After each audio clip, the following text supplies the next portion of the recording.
आप हैं निष्कर्ष भारत के साथ और मैं हूं मनोज चतुर्वेदी। जैसे जैसे बिहार में चुनाव नजदीक आ रहा है, सरगर्मियां बढ़ते जा रही हैं। जहां एक तरफ आज राजद की बैठक चल रही है, राज्य परिषद की बैठक चल रही है, तमाम नेता वहां के और दिग्गज नेता राजद के आज समाजवाद की वहां पर दुहाई दे रहे हैं। और इसी बीच तेजस्वी यादव का एक बयान आ गया है कि यदि हम सत्ता में आते हैं तो चरवाहा आयोग का गठन करेंगे। इसके पहले उनका एक विवादित बयान आया कि मुख्यमंत्री जी को अब मेहरारू और दामाद आयोग का भी गठन जो है बिहार में कर देना चाहिए। मुख्यमंत्री के प्रधान सचिव दीपक कुमार और सयान कुणाल के कारण ये बयान आया था। लेकिन चरवाहा आयोग जिस बिहार में आईआईटी से लेके निफ्ट से लेके तमाम पॉलिटेक्निक और इंजीनियरिंग कॉलेज खुल रहे हैं, उस बिहार में फिर चरवाहा आयोग की क्या जरूरत पड़ेगी। इन तमाम मुद्दों पर हम बात करेंगे। हमारे साथ निहोरा प्रयाग सिंह है, जदयू के कद्दावर प्रवक्ता और नेता। स्वागत है। पहले धन्यवाद। क्या कहिएगा चरवाहा आयोग फिर से? देखिए, गाना हम लोगों ने सुना था, लौटा दो पुराना दिन। ये लोग पुराना दिन लौटवाना चाहते हैं बिहार में। जो 2005 के पहले की स्थिति थी वो स्थिति लाना चाहते हैं। मार काट धार, हत्या, बलात्कार, लूट, ये समय लाना चाहते हैं। जहां शिक्षा के क्षेत्र में बिहार की सरकार, आदरणीय मुख्यमंत्री जी ने क्रांतिकारी विकास किया है और कदम उठाया है, वहाँ चरवाहा विद्यालय की बातें लोग कर रहे हैं। अब बताइए, इनके राज में बिहार में मात्र 2 इंजीनियरिंग कॉलेज था सरकारी। अब कितने हो गए? 2 इंजीनियरिंग कॉलेज हुआ करते थे, अब 38 हो गया। पॉलिटेक्निक कॉलेज 13 थे, बढ़कर 46 हो गए। आईटीआई संस्थान 23 थे, 152 हो गए। इसके साथ ही पटना के मीठेपुर इलाके में यानी शिक्षा का हब, चाहे चाणक्य विश्वविद्यालय हो, फैशन डिजाइनिंग हो या अन्य भी जो खुले हैं, तो बिहार जहां शिक्षा का हब बना रहा है, वहाँ ये चरवाहा विद्यालय या चरवाहा आयोग की बात बोल रहे हैं। तो ये राजनीतिक सोच है।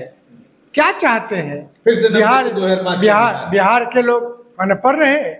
12.5% लोग प्राथमिक स्कूलों में बच्चे नहीं जाया करते थे, आज 1% लोग नहीं जा रहे हैं।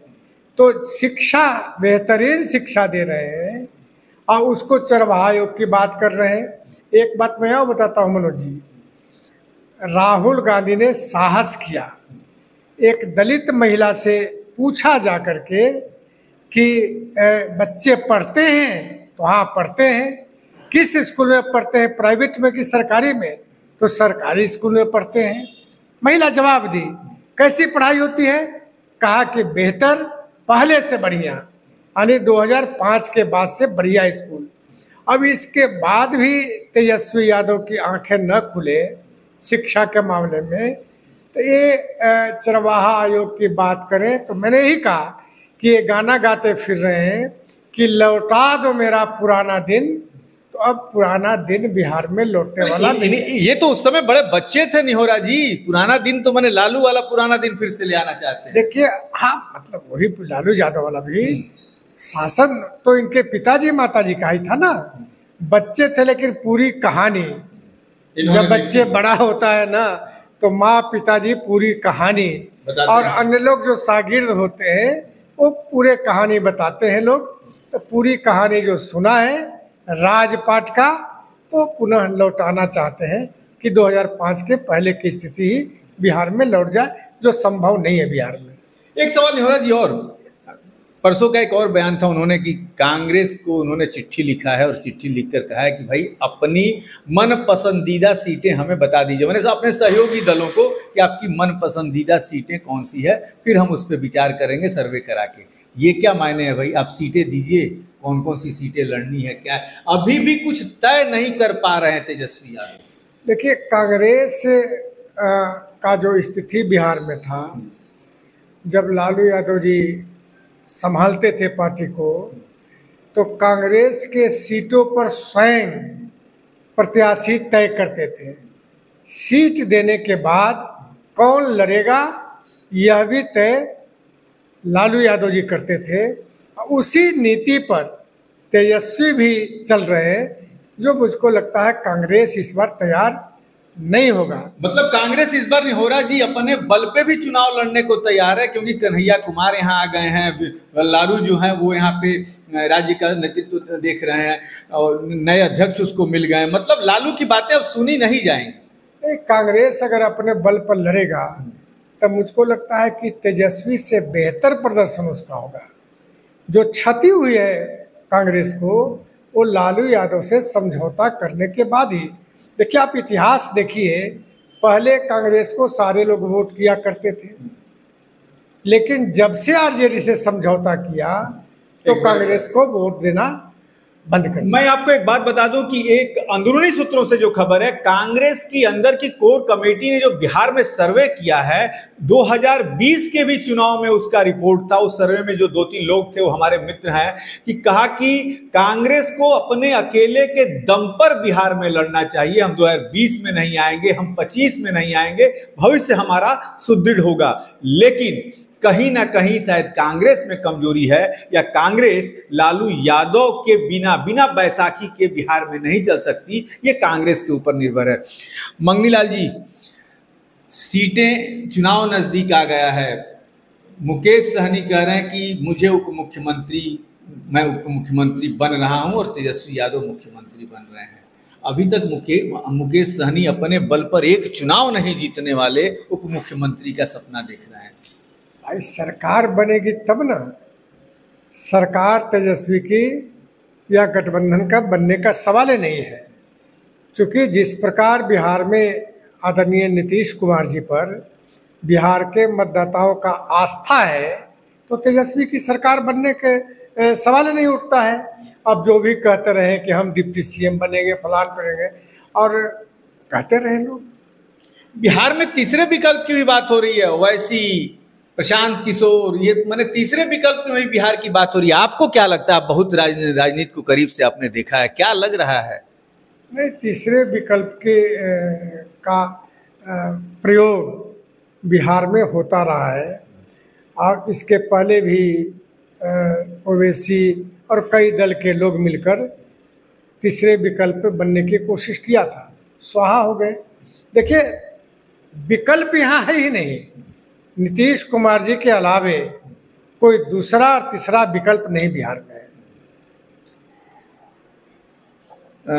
निशांत की इस्लामपुर से, नालंदा के इस्लामपुर से मतलब चुनाव लड़ने की संभावना है, आ भी रहा है सामने। उस पर आज राजद के जो राज्य परिषद की बैठक हो रही है, सुचंदर राम उसके एमएलए ने कहा कि भाई हम लोग इतने मजबूत हैं और इस्लामपुर से हमारे माने पूर्वजों ने उनके पूर्वजों को हराया है। माने नीतीश कुमार के हिम्मत है तो आजमा के देख लें। क्या कहेंगे आप? कमज़ोर आदमी ऐसे ही बोलता है। जो पहलवान कमज़ोर हुआ करता है, पैंतरा ज़्यादा लेता है, इसीलिए पैंतरा लेने दीजिए।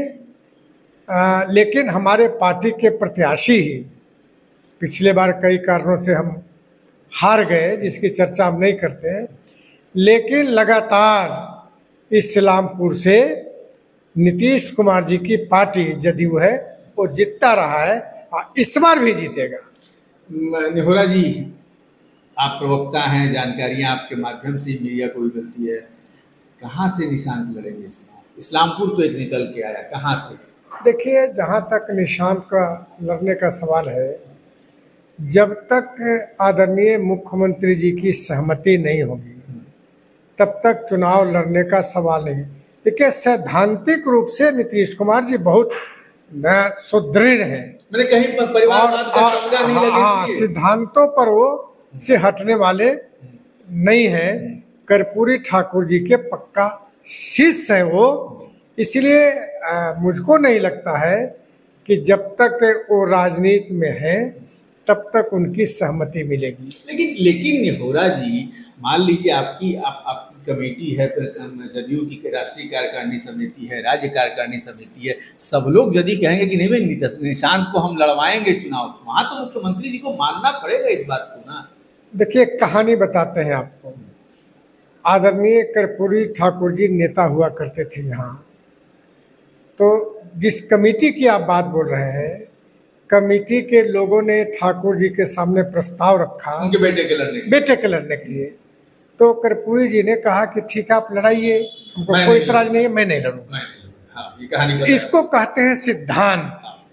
तो ऐसी परिस्थिति। लेकिन निहोरा जी, तब जब कर्पूरी जी की आपने बात किया, जब नीतीश कुमार जी कर्पूरी ठाकुर के माने विश्वसनीय शिष्यों में से थे, तो फिर क्यों कर्पूरी ठाकुर के परिवार को नीतीश कुमार जी ने भुला दिया? वो आज उनकी जो पोती है वो जनसुराज के लिए चुनाव लड़ने जा रही है, क्या आखिर क्या कारण? नहीं, कर्पूरी जी के बड़े पुत्र रामनाथ ठाकुर, आप जानते हैं, राज्यसभा से कि केंद्र में मंत्री भी हैं, और कोशिश रहा है कि कर्पूरी ठाकुर जी के परिवार कहीं न कहीं रहे। अब क्यों गई उनके छोटे भाई की बच्ची, तो अंदर भाई के मामले में कुछ बात होगा। अंतिम सवाल निहोरा जी, जनसुराज कितनी मुसीबत, क्योंकि आप देख रहे होंगे जनसुराज कितना मुसीबत पैदा करेगा तमाम पार्टियों के लिए, सिर्फ मैं जदयू की बात नहीं कर रहा। नहीं, मुझको नहीं लगता कि जनसुराज कोई पैदा करेगा समस्या, इसीलिए कि वोटर लाएंगे कहाँ से, सवाल ये है। जो भीड़ जुट रही है वो क्या है? भीड़ जुटने से तो हम इससे बड़े बड़े राष्ट्रीय नेताओं का भीड़ देखा है और चुनाव हारे हैं वहाँ। इसलिए भीड़ से वोट और चुनाव जीतने का आकलन नहीं किया जा सकता है, मतदाताओं का अलग दिमाग होता है। तो ये थे निहोरा प्रसाद सिंह, जदयू के कद्दावर नेता और राज्य के प्रवक्ता, जिन्होंने कहा कि भीड़ दिख जाने से ही वोट में तब्दील हो जाए, ये नहीं कहा जा सकता। अपने अनुभव पर कहा कि हमने बड़े बड़े नेताओं के भाषण सुने हैं और वहाँ भी हमने चुनाव हारते लोगों को देखा है। तेजस्वी जितना किए नहीं है उससे ज़्यादा कर रहे हैं। जैसा इन्होंने एक उदाहरण भी दिया कि जो कमज़ोर पहलवान होता है वही ज़्यादा उछलता है। जी हाँ, तेजस्वी अपने आप को मुख्यमंत्री के रूप में प्रोजेक्ट कर रहे हैं। लालू प्रसाद यादव का हाथ उनके कंधे पर है, लेकिन उनके सहयोगी जो हैं वही मानने को तैयार नहीं हैं और ये कह रहे हैं कि चुनाव बाद की परिस्थिति क्या होगी, इस पर हम विचार करेंगे। अब देखना यह है कि चुनाव बस 4 महीने हैं, राजनीति किस करवट बैठती है, इस पर भी हमारी नज़र रहेगी। आप बने रहिए हमारे साथ। नमस्कार।